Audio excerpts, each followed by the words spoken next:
Welcome to Samba Samba. Enjoy the video. You begin by confirming you have administrator access on the computer or phone you'll modify. Once done, open the system tray or menu bar and identify any running VPN processes. Kill them now so no tunnel remains active. Make sure to check browser extensions as well, since some VPNs live there. You should also note server profiles and credentials to remove later. This prevents auto-reconnect. Now move quickly to the platform-specific disabling steps. You'll now disable the service in place. On Windows, go to Settings Network and Internet VPN, disconnect active sessions, then remove each profile so it can't auto-start.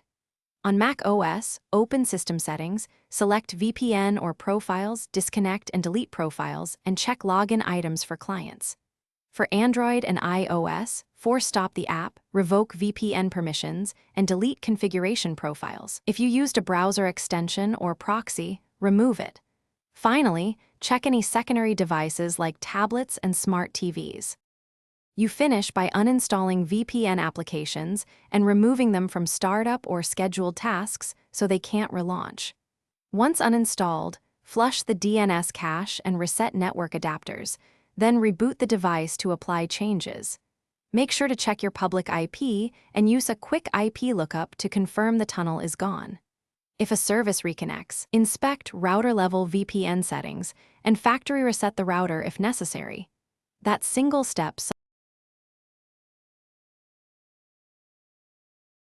Thanks for watching. Consider subscribing if we helped you.